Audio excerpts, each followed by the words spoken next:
Hey guys, it's me, Vulcan, and I'm here with a review for the Sayo Device CM51. And also a quick disclaimer, I haven't made a video like this, so I do apologize if the video is like really bad or edited really awfully, so yeah. But besides that, let's get on to the review.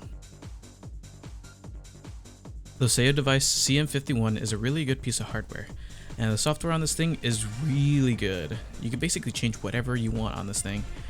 Like the total travel of your key switches, you can change the rapid trigger, obviously, key trigger even, and key release to 0.001 millimeters. The Sayo Device also has its own rapid trigger buffer, so you don't accidentally double tap when your rapid trigger is set super low, say 0.1 millimeters or even 0.05 millimeters. The Sayo Device also has features that you would see on other Hall Effect keyboards like dynamic keystroke, mod tap, SOCD, and toggle key. I personally don't use any of these features, and some of these are considered to be cheating in Osumania, so I tend to stay away from these.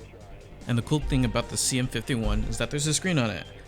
When you first plug it in, it'll come up with a little boot screen. You can show up, it'll show you like I think it comes with an anime girl at first, but you can change it to whatever you want. I think I have mine as Linus face or something like that, and after it's finished showing up with like the boot screen, it'll come up with like a widget or like a little overlay that shows all of your keys, and you press them and then it'll show up and it'll light up on the little screen right there.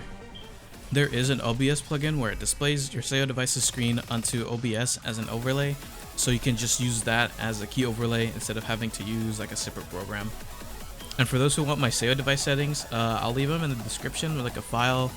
You could use the Sayo Device website to back them up to your actual Sayo Device, so you don't have to copy everything one by one from the video, so you could just use the file instead.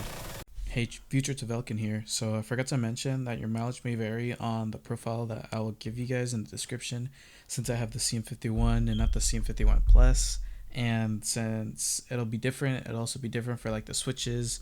Say, since I have the magnetic jades from Gatoron and not the Pinko Temu switches that come on the CM51. So it'll be like 4 millimeters instead of 3.5 millimeters like I have on my profile. So you should probably change that in your profile so it won't like mess itself up or, I don't know, feel weird when you're playing with my profile. And as for the device options, like the advanced settings, I guess you could call it, for, let me see, for the important stuff, 8000 polling rate, that's what I prefer. And the release delay, I usually have that at 1. If I put it any higher, it'll, give more release delay. And for multi-sampling, I have it set to the max, so 79. You can lower multi-sampling, but in my experience, if you set it too low, it can drop inputs. And that's my review for the Sayo Device CM51. I know it wasn't very long, but there isn't much to talk about since it's a keypad and not a keyboard. But it is one of the most capable devices there is, in terms of keypads for VSRGs. I know there is the Wooting, the Drunk Deer, and other keyboards that have Hall Effect switches, but I haven't had this much customizability in a device before, and I basically just made this my main peripheral in terms of VSRGs. It's also cheaper, coming in at 60 bucks for the Pinko Temu switches. And I hope you liked watching this very awful video, and if you want to watch more awful videos from me, go to my YouTube channel. I have a ton of VSRG videos and streams. I even upload new ones. I'm not good as Devintron, but I'm getting there, I think. And I'm gonna end the video here, so yeah, see you guys.